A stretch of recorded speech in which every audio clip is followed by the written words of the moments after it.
আজকের এই ওয়াজ মাহফিলের শেষ অধিবেশনের সম্মানিত সভাপতি জনাব মোহাম্মদ শফিউদ্দিন সাহেব, সভাপতি ভাটিয়াকান্দি কেন্দ্রীয় কবরস্থান, আল্লাহ পাক তার নেক হায়াত দারাজ করুন। এছাড়াও আমন্ত্রিত বিশেষ অতিথিবৃন্দ, হাজরাত, উলামায়ে কেরাম, মুরব্বিয়ানে আযম, অত্র এলাকা এবং পার্শ্ববর্তী এলাকার বিভিন্ন প্রান্ত থেকে ছুটে আসা দিন দরদি, ঈমানদার, পরহেজগার, মুত্তাকি মুসলিম ভাইয়েরা, পর্দার অন্তরালে অবস্থানরত আমাদের সকলের শ্রদ্ধাভাজন পর্দানিশীন মা এবং বোনেরা, মহান আল্লাহ রাব্বুল আলামিনের দরবারে আলিশানে লাখ কোটি শুকরিয়া আদায় করছি যে মহান মুনিব আমাদেরকে হাজার হাজার লাখ লাখ মুমিন মুসলমানের মধ্য থেকে বাছাই করে নবী করিম সাল্লাল্লাহু আলাইহি সাল্লামের ভাষায় বেহেশতের বাগানের মধ্যে উলামায়ে কেরামের মাজলিসে কোরআন হাদিসের মাহফিলে যথাসময়ে উপস্থিত হয়ে কোরআন সুন্নাহ থেকে আলোচনা শোনার সুযোগ করে দিয়েছেন। এই জন্য আপনারা খুশি না বেজার? কম না বেশি? উচ্ছ্বসিত কণ্ঠে, খুশি মনে, মন প্রাণ উজাড় করে আল্লাহ পাকের শেখানো ভাষায় শুকরিয়া আদায় করছি। জবান ছেড়ে দিয়ে সকলে একযোগে বলছি আলহামদুলিল্লাহ। রব্বানা লাকাল হামদ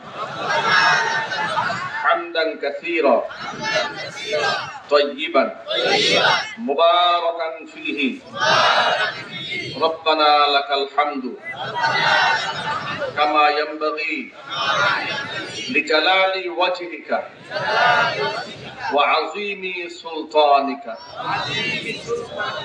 আল্লাহ তাআলা আজকের ওয়াজ মাহফিলকে কবুল করুন।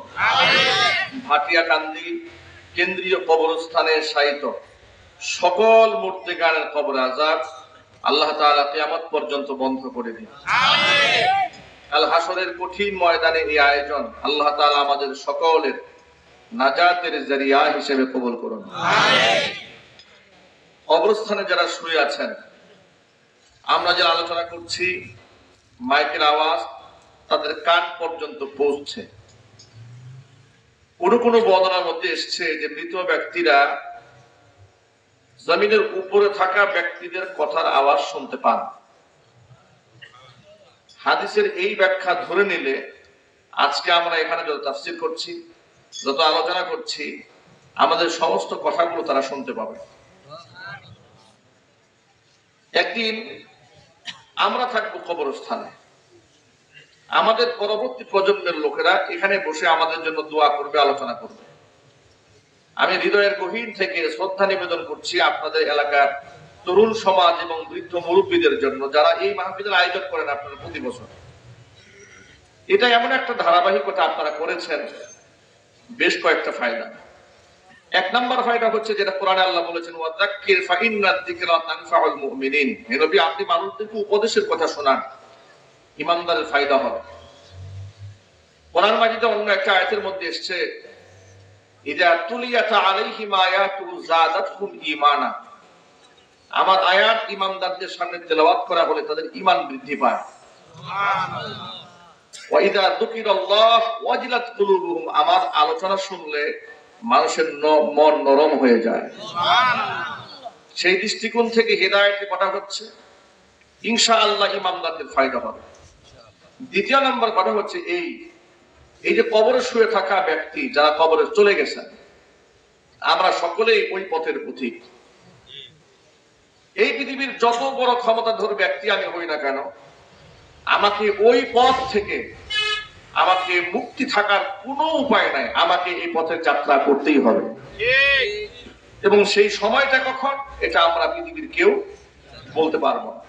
কারণ আল্লাহর কাছে 5টা ইলম সংরক্ষিত আছে। অগণিত ইলমের মধ্যে এমন বিশেষ 5টা জ্ঞান আছে যেটা আল্লাহ নিজ হাতে কন্ট্রোল করেন। লা ইয়ালামুহু নাবিয়্যুন মুরসালুন ওয়ালা মালাকুন মুকাররাবুন। হাদিস শরীফের মধ্যে এসেছে, প্রেরিত কোন নবী রাসূল সেটা জানেন না। দুনিয়া আল্লাহর তরফ থেকে নৈকট্য প্রাপ্ত কোন ফেরেশতাও সেই তথ্য জানে না। সেই ইলম একমাত্র কার কাছে সংরক্ষিত আছে? সবাই মুহাম্মাদের সাথে বলেন। এইরকম বিষয় আছে 5টি। কয়টি? এই যে ছোট বাবারা তোমরা মনে রাখবা, 5টা জ্ঞান এমন আছে এটা আল্লাহ ছাড়া পৃথিবীতে কারো জানা নাই, এমনকি দুনিয়ার কোনো নবী রাসূলও জানা নাই। পৃথিবীর সমস্ত নবীদের জ্ঞানের চেয়ে আমাদের নবীর জ্ঞান আল্লাহ বেশি দান করেছিলেন। নবী করিম সাল্লাল্লাহু আলাইহি ওয়াসাল্লাম বলেছেন, উতীতু ইলমাল আউয়ালিন ওয়াল আখিরিন, আল্লাহ তাআলা পৃথিবীর পূর্বাপর সমস্ত জ্ঞান আমাকে দান করেছেন। সেই নবীও জানতেন না এই 5টা জ্ঞান সম্পর্কে। সূরা লুকমানের সর্বশেষ আয়াত আল্লাহ বলছেন, ইন্নাল্লাহা ইনদাহু ইলমুস সাআ ওয়া ইউনাজ্জিলুল গায়সা ওয়া ইয়া'লামু মা ফিল আরহাম ওয়া মা তাদরি নাফসুম মাযা তাকসিবু গাদা وما تدري نفس بأي أرض تموت إن الله عليم خبير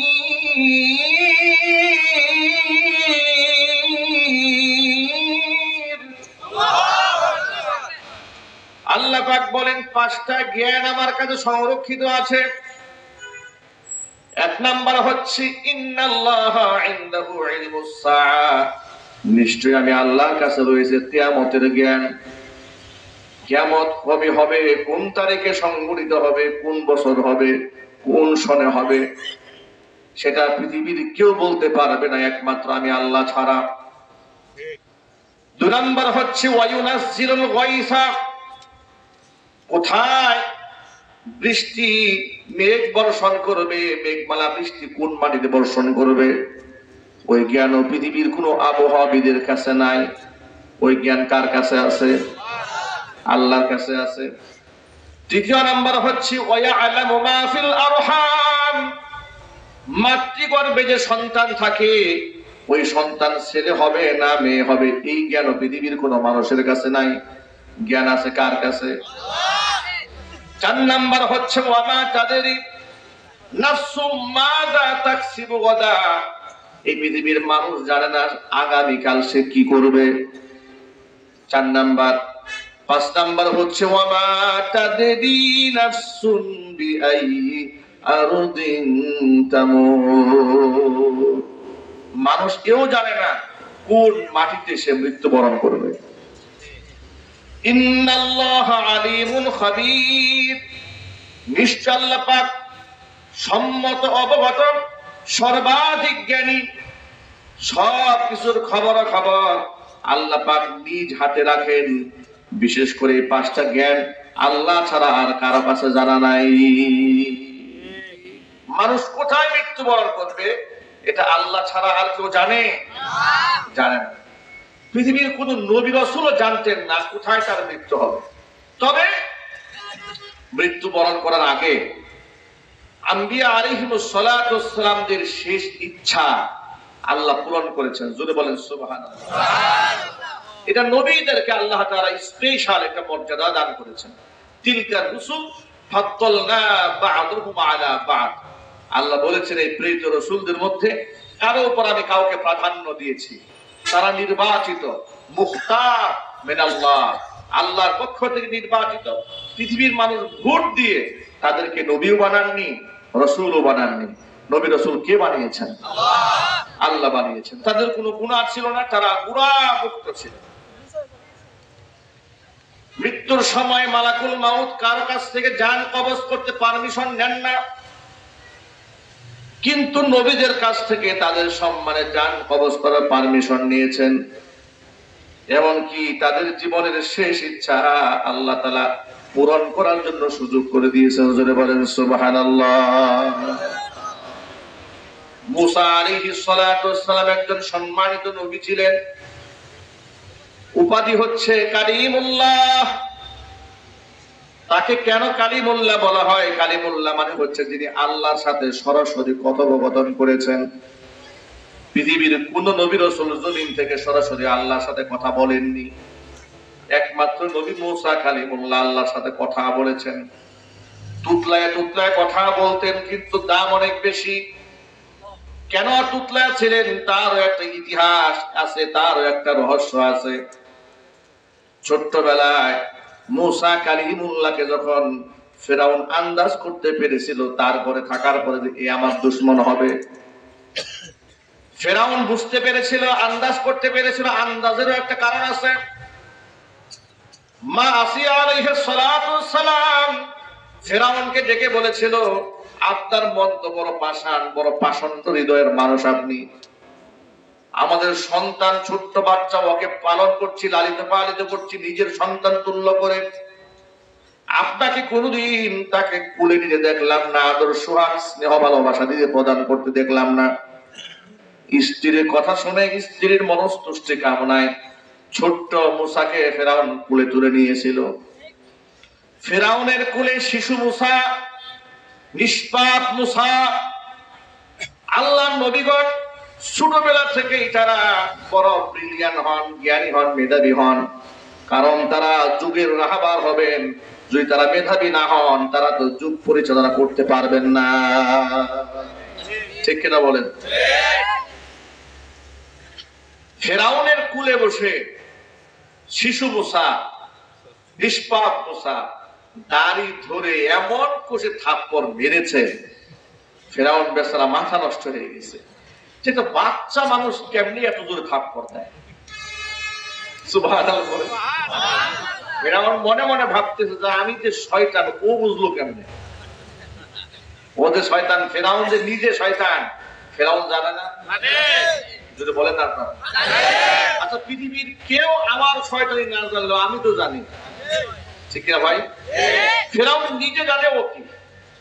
থাপ্পড় খাওয়ার পরে ফেরাউনের টনক নড়ছে, ব্যাপারটা কি? এটা শিশু বাচ্চা আমাকে দাড়ি ধরে এইরকম কষে থাপ্পড় মেরেছে। সে মোটামুটি কনফার্ম হয়ে গেছে যে জ্যোতিষী যে আমাকে বলেছিল যে বনী ইসরাইল সম্প্রদায়ের একটা ছেলে এই বংশে জন্মগ্রহণ করবে, তার হাতে তোমার ক্ষমতার পতন হবে, তার হাতেই তোমার মৃত্যু হবে। আমার তো মনে হয় এই পোলাই সেই পোলা। আমার মনে হয় ও যে মায়ের আমাকে দিয়েছে, এটা বুঝে শুনে মাইরটা দিয়েছে। কারণ সে বুঝেছে এই মায়ের খাওয়ার উপযুক্ত আমি। কথা বলেন, ঠিক কিনা বলেন? আসিয়া আলাইহিস সালাতু ওয়াস সালামকে ডাকলো, আসিয়া তাড়াতাড়ি তলোয়ার নিয়ে আসো। কেন, কি হয়েছে? আমি মূসার কল্লা উড়াবো আজকে, মূসাকে বাঁচায় রাখবো না। আমি নিশ্চিত এই ছেলে আমার শত্রু হবে। আসিয়া বলেন, আপনার মাথা কি নষ্ট হয়ে গেছে নাকি? আপনি পাগল টাগল হইলেন নাকি? একটা দুধের বাচ্চা, শিশু বাচ্চা, ছোট বাচ্চারা কত সময় খামচি দেয়, আসর কাটি, চিমটি কাটে, চুল টান দিয়ে ছিঁড়ে ফেলে, হয় কিনা বলে? যেরকম থাপ্পড় আমি কত খাই। আমি তো আপনার মতন চেঁচামেচি করি না, আপনি কি গাধার মতো চেঁচামেচি করছেন? ফেরাউন বলছে যে থাপ্পড় যে আমি খেয়েছি ওটা তুমি খাও নাই। এই থাপ্পড় যে ওজন, এটা আমি আন্দাজ করতে পেরেছি, এটা বাচ্চার থাপ্পড় না, এটা বুড়া মানুষের থাপ্পড় চাইতে জঘন্য। এখন ফেরাউন কোনোভাবেই মানতে চায় না যে বাচ্চা নিষ্পাপ, বুঝে না বুঝে মেরেছে। ফেরাউন বলে না, বুঝে মারছে। সুবহানাল্লাহ বলে। ফেরাউন কি বলে? বলে বুঝে মারছে। আসিয়া বলে না না, শিশু মানুষ, বাচ্চা মানুষ এমনি মেরেছে। এমন কত তোর থাপ্পড় আমি খাই, কোনদিনকে আপনার কাছে নালিশ করেছি, অভিযোগ করেছি? ফেরাউন বলে যে মায়ের আমি খেয়েছি ওই মায়ের তুমি খাও নাই। নিশ্চয়ই সে বুঝে শুনে মেরেছে।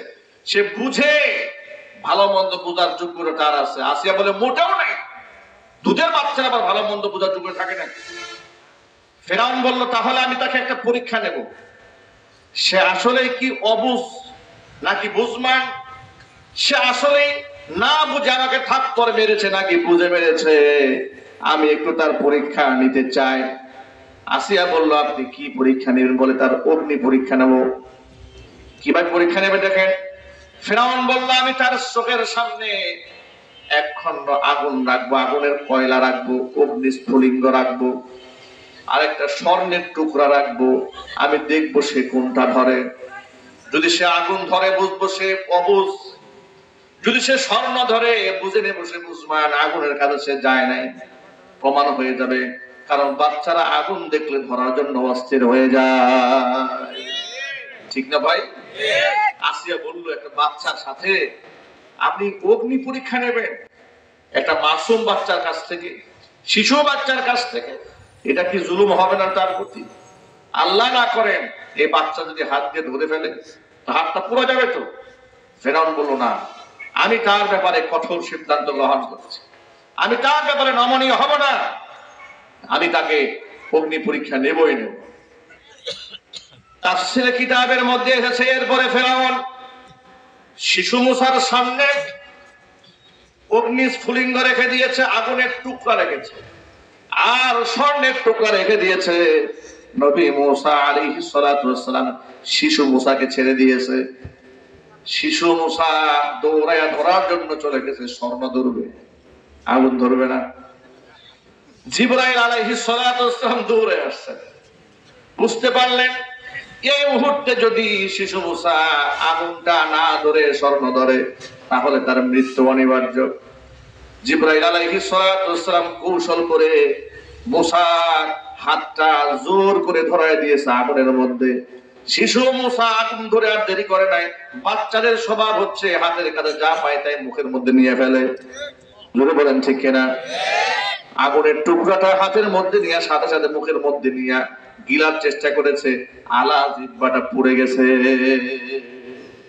এই দৃশ্য দেখে আসি এমন কাঁদা কাঁদলেন, আপনি এত পাষাণ হতে পারলেন, একটা বাচ্চার সাথে আপনি এমন নিষ্ঠুর আচরণ করতে পারলেন, আপনি শিশু বাচ্চাকে অগ্নি পরীক্ষা করে তার জিহ্বাটা পুড়ে ফেললেন, সারা জীবনের জন্য তাকে আপনি একটা অঙ্গ নষ্ট করে দিলেন। এর কারণে মুসা কালিম যখন বড় হয়েছেন তার কথা বলতে বাসত, কথা একটু অস্পষ্ট হতো। এ কারণে আল্লাহর কাছে তিনি একটা দোয়া করেছিলেন, রাব্বি শরহ লি সাদরি ওয়া ইয়াসসির লি আমরি ওয়াহলুল উকদাতাম মিন লিসানি ইয়াফকাহু কওলি। রাব্বি শরহ লি সাদরি ওয়া ইয়াসসির লি আমরি, আয় আল্লাহ তুমি আমার বক্ষটাকে উন্মোচন করে দাও। নবুয়তের এত বড় গুরু দায়িত্ব তুমি আমার উপর অর্পণ করেছো, এটা আমার জন্য তুমি সহজ বানিয়ে দাও। ওয়াহলুল উকদাতাম মিন লিসানি, আমার জবানের মধ্যে যে বক্রতা আছে, তুতলামি আছে, এটা তুমি দূর করে দাও। জোরে জোরে বলেন সুবহানাল্লাহ। তুমি আমার জবানের বক্রতা দূর করে দিয়া এমন ভাবে কথা বলার যোগ্যতা তুমি আমাকে দান করবে, ইয়াফকাহু কওলি, মানুষ যেন খুব সহসায় আমার কথা বুঝতে পারে। ভাইরা আমার, ঘটনা অনেক লম্বা। আল্লাহ রাব্বুল আলামিন চেয়েছিলেন ফিরাউনের ঘরে যে তার জানি দুশমন, তার ঘরে নবী মুসা কালিমুল্লাহকে বড় বানাবেন। সেই ক্ষমতা আল্লাহর আছে না নাই? আরো জোরে বলেন। আল্লাহ চাইলে অন্য এলাকায় বড় বানিয়ে রাখতে পারতেন, কিন্তু না। ফিরাউন চ্যালেঞ্জ নিয়েছিল তার শত্রুকে সে হত্যা করবে। আল্লাহ পাকের চ্যালেঞ্জ হলো সমস্ত মানুষ হত্যা করে ফেললেও আমার নবী মুসা কালিমুল্লাহর একটা পশম খসায়া দেওয়ার যোগ্যতা তোর নাই। মুসা কালিমুল্লাহ ফিরাউনকে কষে থাপ্পড় মেরেছিলেন। আপনারা আন্দাজ করেন তো শিশুকালে কেমন থাপ্পড় মারলে ফিরাউন তার উপরে এমন ক্ষিপ্ত হয়েছে। এই জীবনে একটা থাপ্পড়, এটা হচ্ছে জীবনের শুরুর ঐতিহাসিক থাপ্পড়। এইরকম 3টা থাপ্পড়ের ঘটনা মুসা কালিমুল্লাহর জীবনে আছে। কয়টা থাপ্পড়ের ঘটনা? 3টা থাপ্পড়ের ঐতিহাসিক ঘটনা আছে। 2টা থাপ্পড়ের ঘটনা আছে কোরআনে, একটা থাপ্পড়ের ঘটনা আছে হাদিসে। এই যে মুসা কালিমুল্লাহ এত কষে থাপ্পড় মারলেন, হাতে শক্তি কম না বেশি? আচ্ছা, শিশুকাল থেকে যদি হাতে এমন শক্তি আসে, যখন গায়ে যৌবন আসছে, ওই সময় থাপ্পড় মারলে অবস্থাটা কি হবে?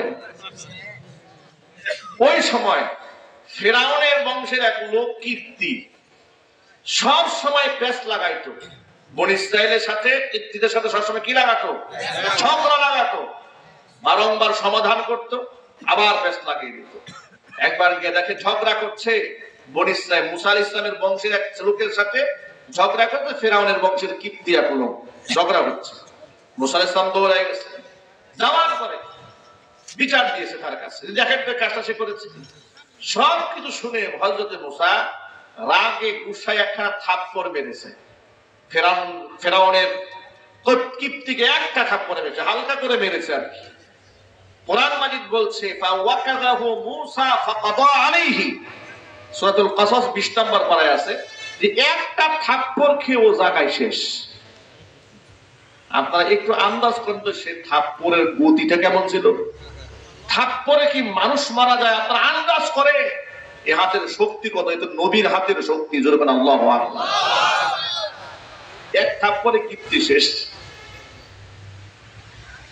জীবনে এটা হচ্ছে দ্বিতীয় নাম্বার থাপ্পড়ের ঘটনা। আরেকটা ঘটনা আছে যেটা মৃত্যুর সময় তিনি মালাকুল মাউতকে মেরেছিলেন। হাদিসটা বুখারী শরীফে আছে। মালাকুল মাউত নবী মুসা কালিমুল্লাহর জান কবজ করার জন্য যখন এসেছে, মুসা কালিমুল্লাহ মালাকুল মাউতকে এমন এক থাপ্পড় মেরেছে, চোখ কানা করে ফেলছে। আল্লাহর কাছে নালিশ নিয়ে গেছে মালাকুল মাউত, রব্বুল আলামিন কত মানুষের জান কবজ করলাম, আমার সাথে এমন দুর্ব্যবহার করবে এমন সাহস পৃথিবীর কারণে। এমন বান্দার কাছে তুমি আমাকে পাঠিয়েছো, সে আমাকে থাপ্পড় মেরে চোখ কানা করে দিয়েছে। আল্লাহ তাআলা মালাকুল মাউতের চোখ ভালো বানাই দিলেন। জোরে বলেন সুবহানাল্লাহ। কেমন থাপ্পড় মারলে মালাকুল মাউতের চোখ কানা হয়ে যায়? সুবহানাল্লাহ বলেন। মুহাদ্দিসিনে কেরামা লিখেছেন এই থাপ্পড় মারার কারণটা কি। কেউ কেউ ব্যাখ্যা এইভাবে লিখেছেন যে থাপ্পড়টা মুসা আলাইহিস সালাম এই জন্য মেরেছিলেন, তিনি যখন তার রুমের মধ্যে ছিলেন তখন মালাকুল মাউত দেয়াল টপকিয়ে তার রুমের মধ্যে এসেছিল, তার কাছে পারমিশন না নিয়ে, তাকে সালাম না দিয়ে কেন নবী মুসার ঘরে ঢুকেছে, এই জন্য রাগে গুসায় ঘুমিয়ে এক থাপ্পড় মারছে, ফেরেশতার চোখ কানা করে ফেলে দিয়েছে। আল্লাহু আকবার। আল্লাহ পাক বললেন কোন ফায়াকুন। আল্লাহ শুধু কোন বলতে দেরি হয়, বাস্তবায়িত হতে দেরি হয়। মালাকুল মাউতের চোখ আবার ফিরে আসছে। আল্লাহ জিজ্ঞেস করে মালাকুল মাউত কি ব্যাপারটা কি, তোমাকে মারলো কেন? আচ্ছা আপনারা বলেন তো মুসা আলাইহিস সালাম কেন মেরেছেন এটা আল্লাহ জানেন না? এরপরে জিজ্ঞেস করছে আচ্ছা তোমাকে মারলো কেন, কি করেছিলেন? বলে আল্লাহ হুয়া রাজুলুন লা ইয়ামুত, এমন এক মানুষ মরতে চায় না, মরতে চায় না, এই জন্য পিটাইছে আমার। মালাকুল মাউত সবাই শুরু করছে। আল্লাহ পাক বললেন তাহলে এত তুমি কাজ করো, তুমি তার কাছে আবার যাও, তাকে গিয়ে বলো ফালিয়াদু আয়াদাহু আলা সাউরিল্লাহ, সে যেন একটা ষাঁড় গরুর গায়ের উপরে এরকম করে তারা হাতটা রাখে।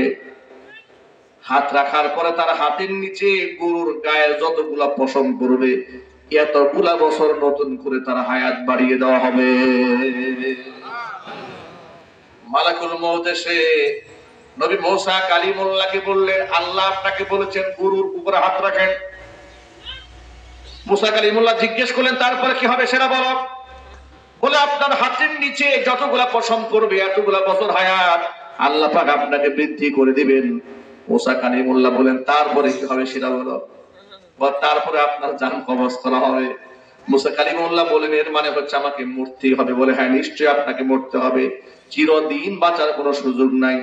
নবী মুসা কালিমুল্লাহ বললেন মরতে যদি হয়, বাঁচা যদি নাই যায়, চিরঞ্জীব হওয়ার যদি কোনো সুযোগ না থাকে, এত লম্বা সময় আমি হায়াত নিতে চাই না।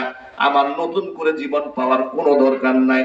আমার শুধু রবের সামনে একটা আরজি, মসজিদে আকসার পবিত্র সীমানায় আমার রবের সামনে সিজদারত অবস্থায় যেন মালাকুল মাউত আমার জানটা কবজ করে নিয়ে যায়। এই দুনিয়াতে একমাত্র নবীদেরকে আল্লাহ এই সম্মানটা দিয়েছিলেন। পৃথিবীর কোন রাজা, পৃথিবীর কোন বাদশা, দুনিয়ার কোন আলেম, দুনিয়ার কোন পীর, দুনিয়ার কোন দরবেশকে আল্লাহ পাক এই সুযোগটা দেবেন না। নবী মুসা কালিমুল্লাহ মসজিদে আকসায় সিজদায় পড়ে থাকলেন, মালাকুল মাউত তার জান কবজ করলেন। আমার আপনার নবী মিরাজ রজনীতে মসজিদে আকসায় যখন গেলেন, আল্লাহর হাবিব সাল্লাল্লাহু আলাইহি ওয়াসাল্লাম সমস্ত নবীদেরকে পেছনে রেখে আল্লাহর কুদরতে ইমাম হয়ে সেখানে তিনি 2 রাকাত নামাজের ইমামতি করেছিলেন। সমস্ত নবী সমস্ত রাসূল ছিলেন আল্লাহর নবী সাল্লাল্লাহু আলাইহি ওয়াসাল্লামের মুক্তাদি, আল্লাহর হাবিব ছিলেন সেদিন ইমাম। আল্লাহর নবী সাহাবীদের সাথে গল্প করার সময় বলেছিলেন, আমার সাহাবীরা শোনো, আমি যখন মসজিদ আকসার সীমানার মধ্যে পা রাখলাম, আমি দেখেছি আমার ভাই নবী মুসা কালিমুল্লাহ তার কবরের মধ্যে নামাজ আদায় করছে। আমি এই মুহূর্তে যদি সেখানে থাকতাম তোমাদেরকে হাতের আঙ্গুল দিয়ে দেখায় দিতে পারতাম, এই যে দেখো এখানে আমার ভাই নবী মুসা কালিমুল্লাহ নামাজ পড়ছে। প্রিয় বন্ধুগণ আমার, এই দুনিয়াতে এই সম্মান একমাত্র আল্লাহ নবীগণকে দান করেছিলেন। সর্বশেষ 2 জাহানের বাদশা ইমামুল মুরসালিন রাহমাতুল লিল আলামিন খাতামুল আম্বিয়া নবিয়ুনা মুহাম্মদ রাসূলুল্লাহ সাল্লাল্লাহু আলাইহি ওয়াসাল্লামকে আল্লাহ এত শান আর এত মান দিয়েছিলেন, এই দুনিয়াতে কোনো মানুষকে আল্লাহ এত ইজ্জত দেন নাই, কোনো ফেরেশতাকে আল্লাহ এত ইজ্জত দেন নাই।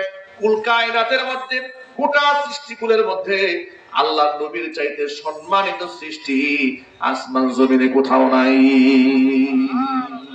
জোরে জোরে বলেন আল্লাহু আকবার। আল্লাহর নবী সাল্লাল্লাহু আলাইহি ওয়াসাল্লামের জান কবজ করার পূর্বে মালাকুল মাউত দরজার বাহিরে থেকেছে। দরজার বাহিরে থেকে আল্লাহ রাসূল সাল্লাল্লাহু আলাইহি ওয়াসাল্লামকে সালাম জানিয়েছে। জিবরাইল আলাইহিস সালাতু ওয়াস সালাম আগমন করেছেন। জিবরাইল বলেছেন, নবীজি মালাকুল মাউত দরজার বাহিরে দাঁড়ায় আছে, সালাম দিয়েছে। নবী সালামের জবাব দিলেন, বললেন আপনি যদি পারমিশন দেন মালাকুল মাউত আপনার ঘরের মধ্যে প্রবেশ করবে, পারমিশন যদি না দেন মালাকুল মাউত বাহির থেকে আল্লাহর কাছে আবার চলে যাবে। আল্লাহর নবী সাল্লাল্লাহু আলাইহি ওয়াসাল্লাম খুব দুর্বল ছিলেন, অসুস্থ ছিলেন, শরীর ঘামতে ছিল। জিবরিল আলাইহিস সালাতু ওয়াস সালামের সাথে চোখের ইশারায় পরামর্শ করছিলেন। জিবরিল আমিন বললেন, ও আল্লাহর হাবিব, আল্লাহ আপনাকে ইখতিয়ার দিয়েছেন, ইচ্ছা করলে আপনি দুনিয়াতে চিরদিন বেঁচেও থাকতে পারেন, তবে আপনাকে আমি এই কথা জানাই দেই, মহান রব আপনার সাক্ষাতের অপেক্ষায় আছে। এই মুহূর্তে আল্লাহর নবী সিদ্ধান্ত কি নেবেন শোনেন। আগে কোন আল্লাহু আকবার, আরো জোরে বলেন। আল্লাহর নবী আমাদেরকে কত ভালোবাসতেন একটু শুনেন। বড় আফসোস লাগে এই মুসলমানদের জন্য, যে মুসলমানের কাছে নায়ক, সিনেমার চরিত্রহীন নায়করা মডেল হয়ে যায়, কিন্তু উম্মতে মুহাম্মাদি মুহাম্মদ সাল্লাল্লাহু আলাইহি ওয়াসাল্লামকে মডেল বানায় না। কথা বলেন ঠিক কিনা বলেন? নায়ক নায়িকা, গায়ক গায়িকাদেরকে অনেক বড় মনে করে, সুদখোর ঘুষখোরদেরকে অনেক বড় মনে করে, কিন্তু মুহাম্মদ সাল্লাল্লাহু আলাইহি ওয়াসাল্লামকে আপন মনে করে না। অথচ আল্লাহর নবী সাল্লাল্লাহু আলাইহি ওয়াসাল্লাম যখন অন্তিম শয্যায় শায়িত, জীবনের শেষ মুহূর্তে জিবরাইল আমিনকে ডেকে বললেন, জিবরাইল, আল্লাহ পাক আমার সাক্ষাতের অপেক্ষা আছেন, আমি যদি এই দুনিয়া থেকে বিদায় হয়ে যাই, আমার উম্মতের দেখভালের দায়িত্ব কার উপর থাকবে? আমি বড় পেরেশান আমার উম্মতের জন্য। আল্লাহ রাব্বুল আলামিন আর হাবিবকে জিবরিল মারফত জানাইলেন, হাবিব আমার, ও আমার দোস্ত, আপনার উম্মতের ব্যাপারে আপনি মোটেও পেরেশান হবেন না। আপনি যতদিন ছিলেন আপনার উম্মতের দায়ভার আপনার উপর ছিল, আপনি তাদের দেখভাল করেছেন, সঠিক পথে দিশা দিয়েছেন। আপনার রেখে যাওয়া আদর্শের উপরে যে উম্মত পরিচালিত হবে, ও আমার হাবিব, ও আমার দোস্ত, আপনার সাথে আমি আল্লাহর ওয়াদা থাকলো, আপনার ওই সমস্ত উম্মতের সমস্ত নিরাপত্তার দায়িত্ব আমি আল্লাহর নিজ হাতে উঠাইয়া নিলাম। আল্লাহর নবী যখন উম্মতের ব্যাপারে নিরাপদ হয়ে গেলেন, নিশ্চিত হয়ে গেলেন, আল্লাহর কাছে হাত উত্তোলন করে উপরের দিকে হাত তুলে বললেন, আল্লাহুম্মার রফিকুল আলা, আল্লাহুম্মার রফিকুল আলা, ওয়া ফি রিওয়ায়াতিন আল্লাহুম্মা বির রফিকিল আলা। আমি আমার মহান বন্ধুর সাথে মিলিত হতে চাই, আমি আমার মহান বন্ধুর সাথে মিলিত হতে চাই, আমি আমার মহান বন্ধুর সাথে মিলিত হতে চাই। আমার প্রিয় বন্ধুগণ, এই দুনিয়াটি জীবনের শেষ মুহূর্তে এসে আমার আপনার নবী আমাদের জন্য চোখের পানি ছেড়েছেন, কান্না করেছেন, সন্তানের জন্য কাঁদেন নাই। নবীজি সাল্লাল্লাহু আলাইহি সাল্লামের জীবনের শেষ মুহূর্তে উম্মতের জন্য বলে যাওয়া শব্দ হচ্ছে আসসালা ইয়া উম্মতি আসসালা, আসসালা ইয়া উম্মতি আসসালা ওয়া মা মালাকাত আইমানুকুম।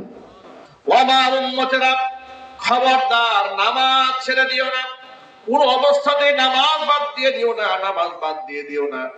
নবীজি সাল্লাল্লাহু আলাইহি ওয়াসাল্লাম নামাজের ব্যাপারে এত কঠোরতা কেন করলেন, এত গুরুত্বারোপ কেন করলেন?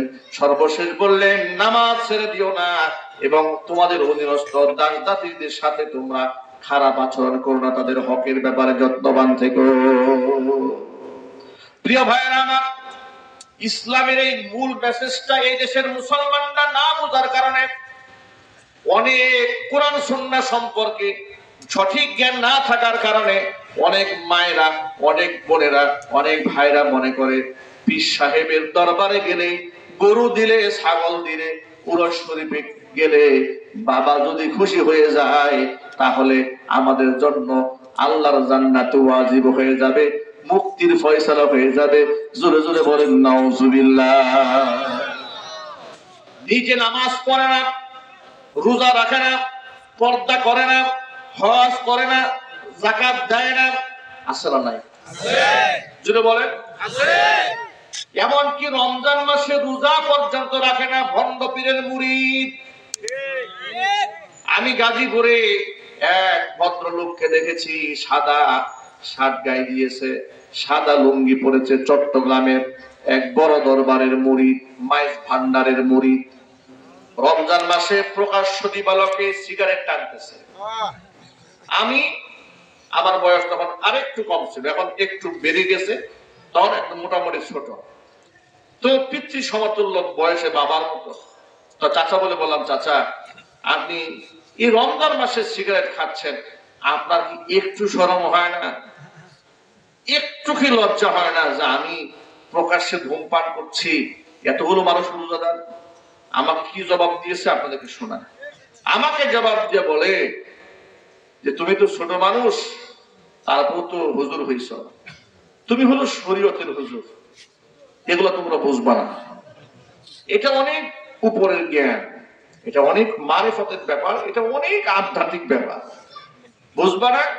তবে তুমি যেহেতু ছোট, আমাকে বলতেছে, আমি যেহেতু ছোট, তোমাকে ছোট্ট একটা কথা বলেছে। আচ্ছা বলেন, আত্মাকে কষ্ট দিয়ে রোজা রাখা জায়েজ নাই? আমি নাম দিয়েছি ফতোয়ায়ে শয়তানি, কথা বলতে হবে, ঠিক কিনা বলেন? এই ফতোয়ার নাম কি? ফতোয়ায়ে শয়তানি। বলে আত্মাকে কষ্ট দিয়ে রোজা রাখা জায়েজ নাই। আরে বাবা, আত্মাকে দমন করার জন্যই তো ইসলাম এসেছে, কথা বলতে হবে, ঠিক কিনা বলেন? আমার মন চাহি জিন্দিগিকে জবাই করে আমার রবের হুকুম পালন করার নামই তো ইসলাম। আমি যদি খাহেশাতে নফস, আমি যদি অন্তরে খাহেশ মেটাই, তাহলে আমি তো আল্লাহর গোলাম হলাম না, আমি তো নফসের গোলাম হয়ে গেলাম।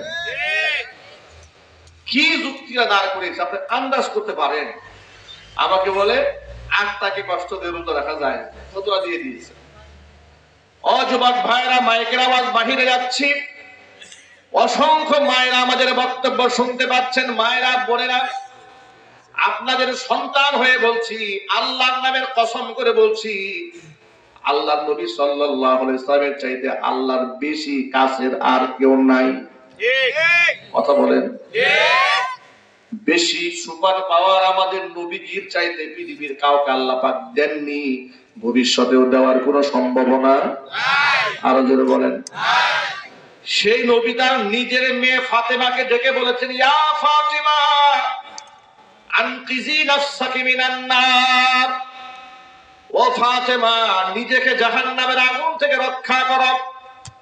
ফাইন্নী লা উগনি আনকি মিনাল্লাহি শাইআ, আমি তোমার বাবা মুহাম্মদ সাল্লাল্লাহু আলাইহি সাল্লাম নবী হিসেবে তোমাকে যদি আল্লাহ তোমার পাপের কারণে পাকড়াও করে ফেলে, আমি বাবা হিসেবে তাহলে আমি তোমার কোনো কাজে আসবো না।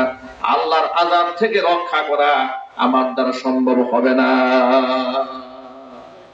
নিজের মেয়েকে নিজেকে জাহান্নামের আগুন থেকে রক্ষা করতে পড়েছে। বলে নাই হে মেয়ে তোমার চিন্তার কোনো কারণ নাই, তোমার বাবা আছে না? এই কথাটা বলতে পারতেন না? কথা বলে না কিন্তু এই কথা বলেছেন না, কথা বলেন। নবীজির একজন সাহাবী রাসূলকে ওযুর পানি এগিয়ে দিয়েছে তাহাজ্জুদের সময়। খেদমতে রাসূল খুশি হয়েছে। খুশি হওয়ার পরে নবীজি বললেন, ও সাহাবীরে, তুমি আজকে আমার কাছে যা চাবে তোমাকে তাই দেওয়া হবে। ওয়াদা করেছেন মুহাম্মদ রাসূলুল্লাহ সাল্লাল্লাহু আলাইহি ওয়াসাল্লাম। আমাদের নবীজির ওয়াদা কি এই দেশের রাজনীতিবিদদের মতো ওয়াদা নাকি? এই দেশের রাজনীতির ওয়াদা আছে না নাই? আছে। আরো যদি বলেন আছে। এত মিথ্যা কথা মানুষ বলে কেন? কথা বলেন ঠিক না বলেন? এত মিথ্যা কথা জনসম্মুখে মাইক দিয়ে দিয়ে লোকেরা কেমনে বলে, আমার তো বুঝে আসে না। এদের কোনো লাজ লজ্জা নেই, এদের কোনো শরম নাই। কথা বলেন ঠিক না বলেন? এগুলাকে 100 বার জুতা পিটা করলেও এদের ইজ্জত নষ্ট হয় না। কত ইজ্জতের মালিক ওরা, ঠিক কিনা বলেন? ওই যে একজন বিদেশ থেকে ফোনে কথা বলে তৃতীয় সারির নেতার সাথে, নানান রকম কুবুদ্ধি শিখাইয়া দেয়। ডোনাল্ড ট্রাম্পের ছবি নিয়ে মিছিল করবা, আক্রমণ আসবে ট্রাম্পের ছবির উপর, ওগুলা রেকর্ড করে আমার কাছে পাঠিয়ে দিবা। ট্রাম্পের সাথে আমার লিংক আছে, আমি ট্রাম্পের কাছে পাঠিয়ে দিব। ট্রাম্প দেখবে বাংলাদেশের লোকেরা ট্রাম্পের সাথে কত খারাপ আচরণ করেছে। তাহলে ট্রাম্প খুশি হইয়া আমাকে কুলে উঠাইয়া বাংলাদেশের জনগণের কাছে দিয়ে আসবে। কি এর মাথা ঠিক আছে? কথা বলে না কেন? এর মাথা ঠিক আছে?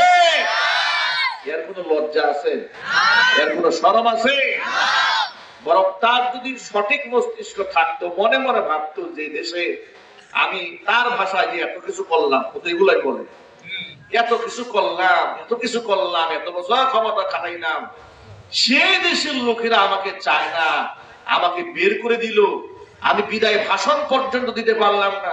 সেনাবাহিনীর কাছে 1 ঘন্টা সময় চেয়েছে, সেনাবাহিনী বলেছে 40 মিনিট সময় আছে। কি করবেন? গাঁটটি গুছাবেন না পিঠের চামড়া কিন্তু থাকবে না। কথা বলেন ঠিক কিনা বলেন?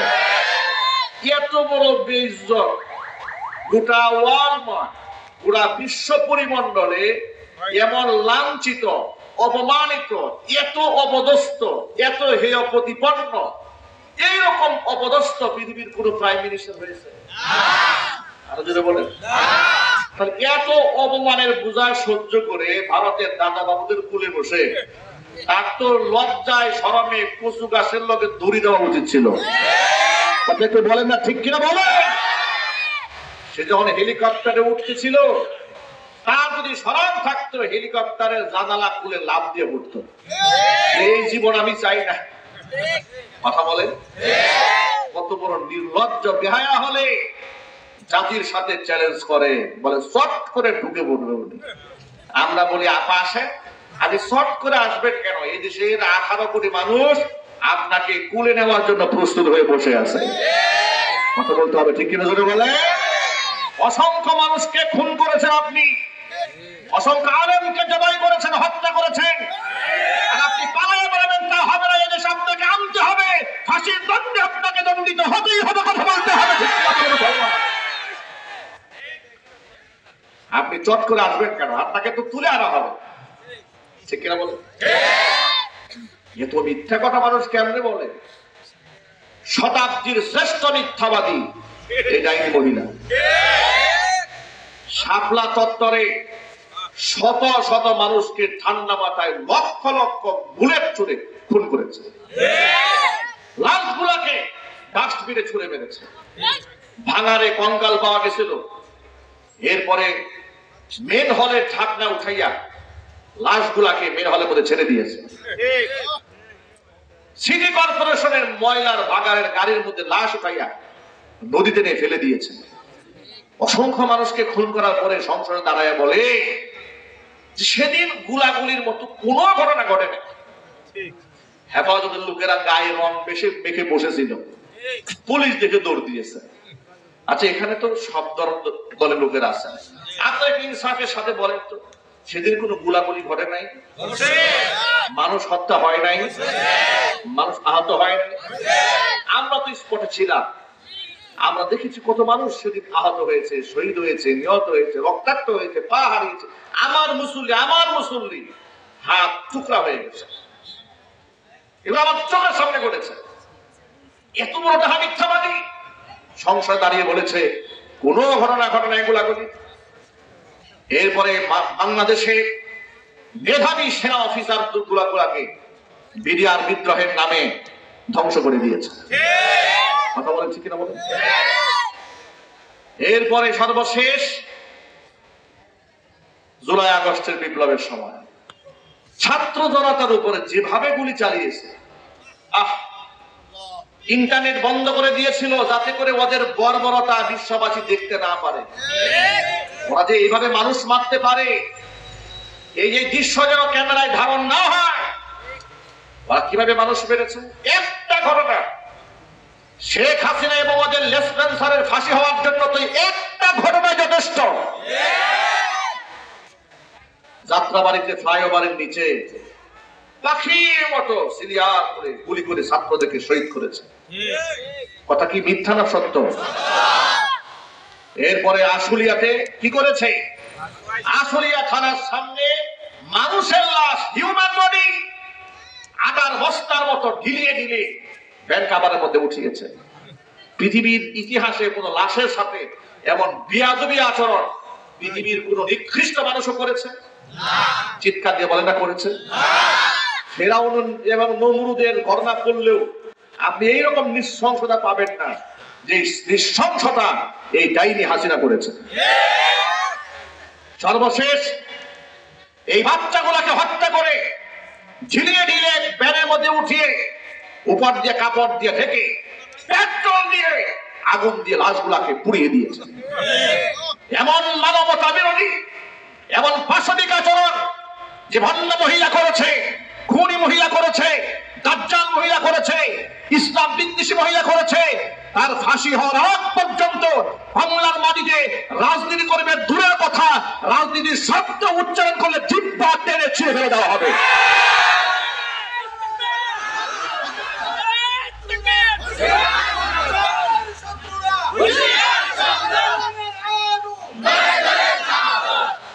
এগুলা হচ্ছে মিথ্যাবাদী।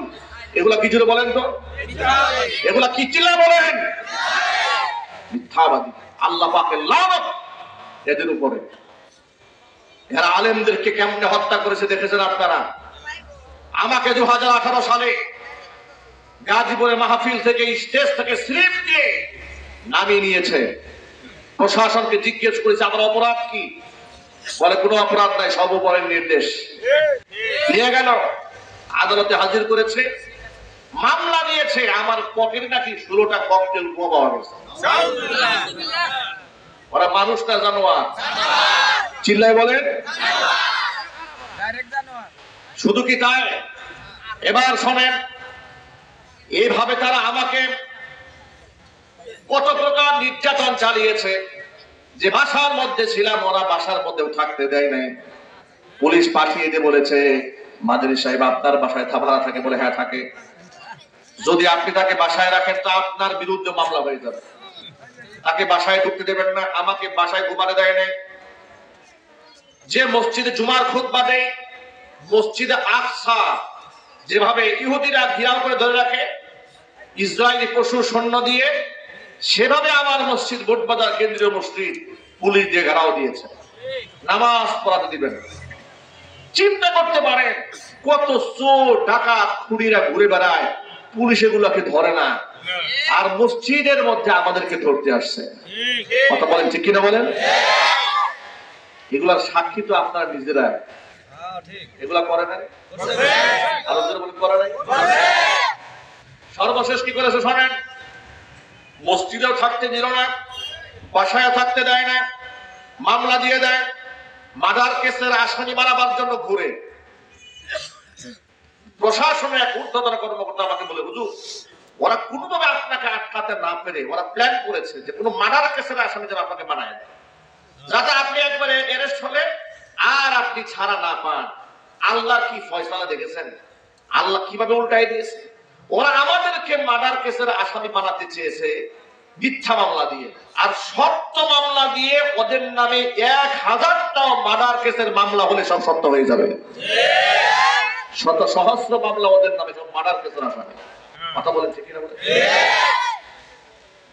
সুতরাং আলেমদেরকে এত কষ্ট দিয়েছে, আদালতে আলেমদেরকে উঠাবার সময় হাতের মধ্যে হ্যান্ডকাপ করিয়ে গরুর রশি দিয়ে বেঁধে বেঁধে ঠেলে নিয়ে গেছে। গত পরশু দিন শাহজাহান খান মন্ত্রী, নৌ পরিবহন মন্ত্রী ছিল, এই জালেম আদালতকে বলেছে, মাননীয় আদালত, আমরা সম্মানিত মানুষ, আমরা ছিলাম মন্ত্রী, আমাদের হাতে হ্যান্ডকাপ পরালে আমাদের ইজ্জত নষ্ট হয়। আহার ইজ্জত আলী একেবারে ওর ইজ্জত আর আবু জেহেলের ইজ্জত একবারে একরকম। জোরে কন্যা ঠিক কিনা বলেন? আবু জেহেলকে যখন হত্যা করা হয়, ওর কল্লা যখন কাটা হয়, কল্লা কাটার সময় আবু জেহেল বলেছিল, বেটা কল্লা তো কাটবাই, কল্লাকে গুড়া খেয়ে কাটছো, যাতে করে লোকেরা আমার মাথা দেখলে বুঝে এটা লিডারের মাথা। দেখছেন এই অবস্থাটা কি? মানে মরার সময় অহংকার দূর হয় না। এরা এই আবু জেহেলের নাতিপুতি তো, কথা বলে না ঠিক কিনা বলেন? এই আবু জেহেলের নাতিপুতিদের অহংকার মরার সময় দূর হচ্ছে না। হাতের মধ্যে হ্যান্ডকাপ লাগালে নাকি ইজ্জত নষ্ট হয়। আমি শাহজাহান খানকে বলবো, শাহজাহান খান, কত বড় ইজ্জতারি আপনারা। এদেশের শ্রেষ্ঠ শ্রেষ্ঠ সন্তান আলেমদের হাতে হাত করা পরিয়ে, পায়ের মধ্যে ডান্ডা বেরি পরিয়ে, বুলেট প্রুফ জ্যাকেট পরিয়ে, মাথার মধ্যে হেলমেট দিয়ে, গরুর রশি দিয়া টেনে যখন আদালতে হাজিরা আপনারা করতেন, আলেমদের ইজ্জত নষ্ট হয় নাই? কি মনে হয় আলেমদের ইজ্জত কি পদের মতো মিথ্যাবাদীদের চাইতে কম? একটু জোরে বলতে হবে সকলকে। বরং আমি তো মনে করি একজন আলেমের জুতা যদি এক পাল্লায় দেওয়া হয়, আর গোটা আওয়ামী জাহিলিয়াতের যত মন্ত্রী আছে সব যদি 14 গোষ্ঠী সহ আরেক পাল্লায় দেওয়া হয়, আলেমের পায়ের জুতার সমান দাম এদের হবে না। কিন্তু বুলেট দিয়ে আর ক্ষমতাবান হয়ে গিয়েছিল বলে আমাদের হাত করা পড়ায় কেন, আমরা কি দৌড় দিব নাকি? তো বেটা তোরা দৌড় দিবি না, আলেমরা দৌড় দিত। আলেমদের পায়ে যেমন ডান্ডা বেরি পরানো হয়েছে, অন্তর্বর্তীকালে সরকারকে বলবো, শুধু হাত করা পরাচ্ছেন কেন? ডান্ডা বেরি গেল কই আপনাদের? আলেমদের পায়ে ডান্ডা বেরি পরিয়েছেন, আলেমরা খুনি ছিলেন না। আর এরা ছিল প্রত্যক্ষ পরোক্ষ খুনি, লুটেরা, দেশের সমস্ত সম্পদগুলো বিদেশে পাচার করেছে। এদের শুধু হাত করা পড়লে হবে না, ডান্ডা বেরি পড়াইয়া লটকা রাখতে হবে, জনগণের সামনে কথা বলতে হবে, ঠিক কি বলে চলমান?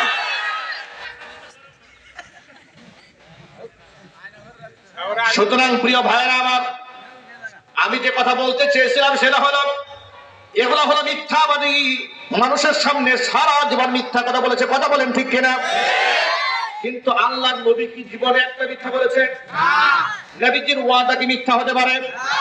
আল্লাহর নবী সাল্লাল্লাহু আলাইহি ওয়াসাল্লাম বলেছেন, ও সাহাবীরে, তোমার খেদমতে আমি বড় খুশি হয়ে গেছি, তুমি আজকে আমার কাছে যা চাবে তোমাকে তাই দেওয়া হবে। সাহাবী পরক্ষণে বুঝতে পারলেন এই ওয়াদা সাধারণ মানুষের ওয়াদা না, ওয়াদা করেছেন বিশ্বনবী মুহাম্মদুর রাসূলুল্লাহ সাল্লাল্লাহু আলাইহি ওয়াসাল্লাম।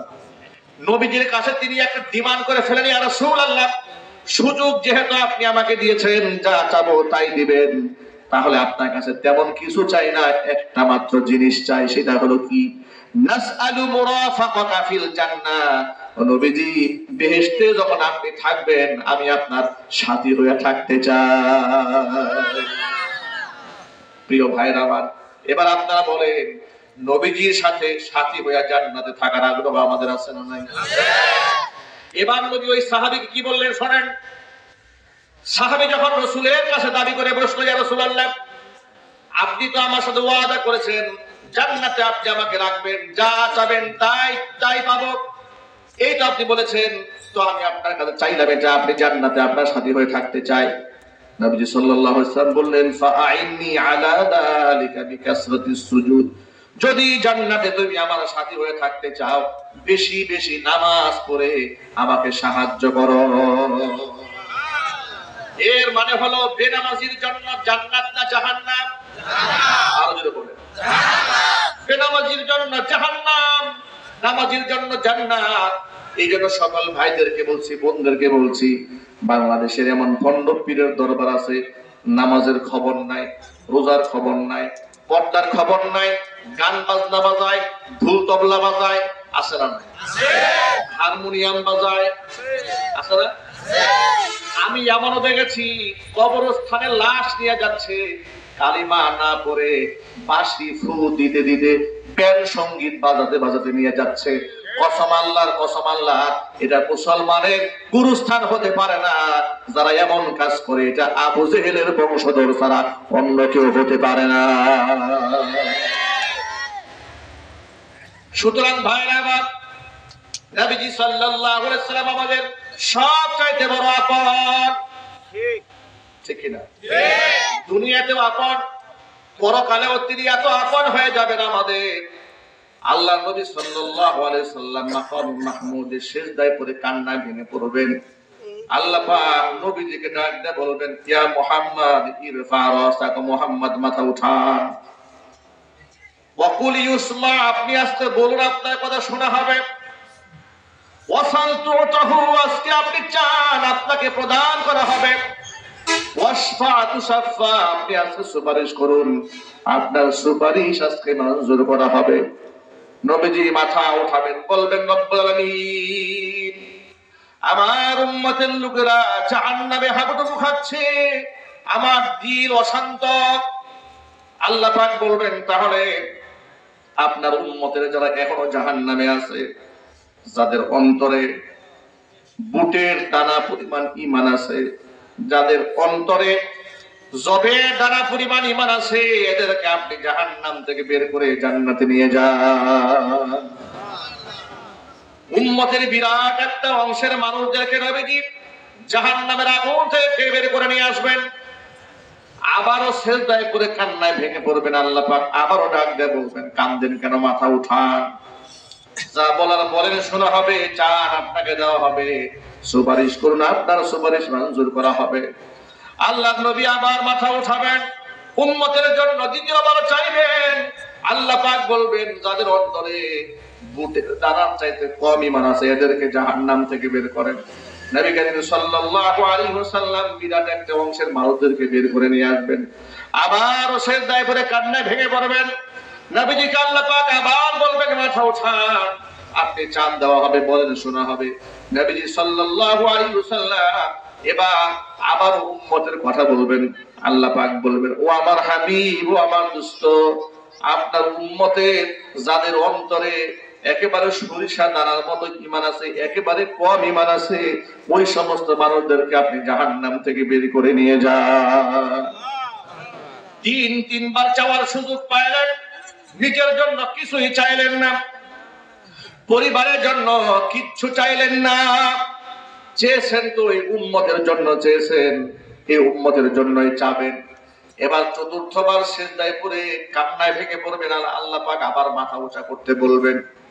মাথা উঠায় নেওয়ার পর আবারও আল্লাহর কাছে এমন দাবি করে বসবেন, আল্লাহ পাকের কাছে হুজুর বলবেন, ও আল্লাহ তাআলা, ও আমার রব, ও আমার মালিক, আপনার কাছে আমার সর্বশেষ আবদার।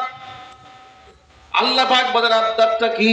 নবীজি বলবেন, গোটা জীবনে যারা একটা বার মাত্র লা ইলাহা ইল্লাল্লাহ মুখে উচ্চারণ করেছে ঈমানের সাথে, ওদের অন্তরে কতটুকু ঈমান আছে বা নাই দেখার দরকার নাই। গোটা জীবনে শুধু একটা বার লা ইলাহা ইল্লাল্লাহ উচ্চারণ করেছে, এগুলাকে একটাকেও আমি জাহান্নামে রাখবো না, সবগুলোকে জান্নাতে নিয়ে যাব। জোরে বলেন আল্লাহু আকবার। আল্লাহ পাক এবং রাসূলকে শান্ত করবেন, ও নবীজি আপনি থামুন, আপনার যতটুকু চাওয়া পাওয়ার ছিল সব পূর্ণ করা হয়েছে, তবে আপনার সাথে আমার ওয়াদা, ইন্না সানুরদিকা ফি উম্মাতিকা ওয়ালা নাসুক, আপনার উম্মতের ব্যাপারে আপনাকে আমি সন্তুষ্ট করে ছাড়বো, আপনার মনের মধ্যে উম্মতের ব্যাপারে কোনো কষ্ট রাখা হবে না। ও আমার হাবিব, ওয়া ইজ্জতি ওয়া কিবরিয়াই ওয়া কুদরতি ওয়া জিবরিয়াই, আমি আল্লাহ তাআলা আমার নিজের বরত্বের কসম খেয়ে বলছি, আমি আমার ইজ্জতের কসম খেয়ে বলছি, আমি আমার ক্ষমতার কসম করে বলছি, আমি আমার নিজের অহংকারের বরত্বের কসম করে বলছি, লা উখরিজান্না মান ক্বালা লা ইলাহা ইল্লাল্লাহ, যারা গোটা জীবনে একটা বার শুধুমাত্র লা ইলাহা ইল্লাল্লাহ উচ্চারণ করেছে, এমন একজন বান্দা বান্দিকেও আমি জাহান্নামে রাখবো না, সবগুলোকে জাহান্নাম থেকে বের করে আমি আল্লাহ পাক জান্নাতে ঢুকাইয়া দেব। ও যুবক ভাইরা আমার, পর্দার অন্তরে মা এবং বোনেরা, আল্লাহ পাকের কত দয়া কত মায়া আমাদের উপরে আছে। নবী করিম সাল্লাল্লাহু আলাইহি সাল্লামের কত মহব্বত আমাদের জন্য আছে। একটা মূল কথা স্মরণ রাখেন সকলেই, আল মারউ মা'a মান আহাব্বা, এই পৃথিবীতে যার সাথে যার মহব্বত, পরকালে তার সাথেই তার কিয়ামত। যদি আপনি সুদখোর, ঘুষখোর, মিথ্যাবাদী, লম্পটদের সাথে মহব্বত রাখেন, তাদের সাথে আপনার হাসর হবে। বেনামাজির সাথে মহব্বত রাখলে বেনামাজির সাথে হাসর হয়ে যাবে। যদি আপনি ইমানদার বান্দাদের সাথে মহব্বত রাখেন, আলেমদের সাথে মহব্বত রাখেন, আল্লাহর ওলিদের সাথে আপনি মহব্বত রাখেন, আল্লাহর ওলিদের সাথে আল্লাহ পাক আপনাকে হাসর নসিব করায় দিবেন। আমি আপনাদেরকে বলি, আল্লাহর নবী সাল্লাল্লাহু আলাইহি ওয়াসাল্লাম নিজের সাথে জান্নাতে নেওয়ার জন্য নামাজ শর্ত দিয়েছেন। কোরআন মাজিদে আয়াত, আল্লাহ রাব্বুল আলামিন যখন কাউসার সূরা নাযিল করলেন, আল্লাহ বললেন ইন্না আতাইনাকাল কাউসার, ও নবী আপনাকে আমি কাউসার দিলাম, ফাসাল্লি লিরাব্বিকা ওয়ানহার, আপনি আপনার রবের জন্য নামাজ পড়ুন এবং কুরবানি করুন। তাহলে বিনা শর্তে আল্লাহ পাক কাউসার দেন নাই, আল্লাহ পাক কাউসার দিয়েছেন, নামাজ পড়তে হবে, আল্লাহর পথে কুরবানি করতে হবে। সুতরাং প্রিয় ভাইরা, পর্দার অন্তরের মা এবং বোনেরা, আল্লাহ ছাড়া রক্ষা করার কেউ নাই, সুপারিশকারী একমাত্র মুহাম্মদুর রাসূলুল্লাহ সাল্লাল্লাহু আলাইহি ওয়াসাল্লাম। হক্কানি আলেমদের সাথে মহব্বত রাখার দরকার আছে না নাই? আছে। আরো জোরে বলেন আছে। কেন রাখবেন শুনেন, নবীজি সাল্লাল্লাহু আলাইহি ওয়াসাল্লাম বলেছেন, ইয়াশফাউ ইয়াউমাল কিয়ামাতি সালাসাতুন আল আমবিয়া সুম্মাল উলামা সুম্মাশ শুহাদা, তিনটা শ্রেণীর মানুষ আল্লাহর দরবারে কিয়ামতের দিন মানুষের জন্য সুপারিশ করবে। এক নাম্বার হচ্ছে নবীগণ আল্লাহর দরবারে সুপারিশ করবেন। দ্বিতীয় নাম্বার হচ্ছে উলামায়ে কিরাম, আল্লাহর দরবারে তারা সুপারিশ করবেন। তিন নাম্বার হচ্ছে সুম্মাশ শুহাদা, শহীদগণ কিয়ামতের দিন মানুষের জন্য আল্লাহর দরবারে সুপারিশ করবেন। নবীগণ গোটা উম্মতের জন্য সুপারিশ করবেন। প্রত্যেকটা নবী তার নিজের উম্মতের জন্য সুপারিশ করবেন আল্লাহর কাছে। বিশেষ করে আমার আপনার নবী গোটা জগতের সমস্ত মানুষের জন্য সুপারিশ করবেন, আবার বিশেষ বিশেষ উম্মতের জন্য বিশেষ বিশেষ সুপারিশ করবেন। জোরে কোন আল্লাহু আকবার। সাধারণ একজন আবেদ মুসল্লিকে আল্লাহ বলবেন, ইকাদু লিল আবিদি উদখুলুল জান্নাহ, ও আবেদ বান্দা জান্নাতে চলে যাও। ওয়া ইকাদু লিল আলিমি ইকিফ ওয়াশফা লিন নাস, আর আলেমকে বলা হবে দাঁড়াও মানুষের জন্য সুপারিশ করো। তোমাকে যে আলেম বানিয়েছিলাম একাকী জান্নাতে যাওয়ার জন্য বানানো হয় নাই, তোমাকে আমি এমন সম্মানিত বানিয়েছি দুনিয়া এবং আখিরাতে অসংখ্য মানুষের নাজাতের ওসিলা তুমি হয়ে যাবে। জোরে কোন সুবহানাল্লাহ। হাদিস শরীফের মধ্যে এসেছে আল্লাহ পাক আলেমদেরকে যে সুপারিশের সুযোগটা দেবেন, আলেমদের সুপারিশকৃত মানুষের সংখ্যা ওয়ালাউ কানা আদাদান নুজুম, আসমানের নক্ষত্র সমতুল্যও যদি হয়, আলেমদের সম্মানে আসমানের নক্ষত্র সমতুল্য সংখ্যার মানুষদেরকে আল্লাহ মাফ করে দিবেন। সে আলেমদের সাথে সম্পর্ক রাখা দরকার আছে না না ভাই? আরো যদি বলেন হক্কানি আলেম ওলামা যারা আলেম রব্বানি, তাদের সাথে মহব্বত রাখবেন। বেদাতপন্থী ভণ্ড এদের সাথে সম্পর্ক রাখা যাবে না। জোরে বলে রাখা যাবে না। কথা মনে থাকবে ইনশাআল্লাহ। কোন প্রকার কবর পূজা, মাজার পূজা, পীর পূজা চলবে না। ইবাদত হবে একমাত্র কার? আল্লাহ। গোলামি হবে একমাত্র কার? আল্লাহ। সন্তান না হলে সন্তান কে দিবেন? আল্লাহ। রিজিকে বরকত কে দিবেন? আল্লাহ। ব্যবসায় বরকত কে দিবেন? আল্লাহ। পেরেশানি কে দূর করবেন? আল্লাহ। সুস্থতার নিয়ামত কে দান করবেন? আল্লাহ। আমি গোটা দেশ ঘুরে দেখেছি, দেশের মুসলমানেরা কোরআন সুন্নাহর জ্ঞান না থাকার কারণে তারা জাহান্নামের পথে রওনা হয়েছে। অনেকে তারা কবরে পূজা করে, আমি রমজান কেন্দ্রিক একটি মাসালার কিতাব রচনা করেছি। আল্লাহ যেন এই কিতাবটা উম্মতের হেদায়েতের জন্য কবুল করেন। আমিন। কিতাবের শেষ দিকে আমি বিস্তারিত দিয়েছি সন্তানাদি না হলে নবীগণ আল্লাহর কাছে কি আমল করে দোয়া করেছে।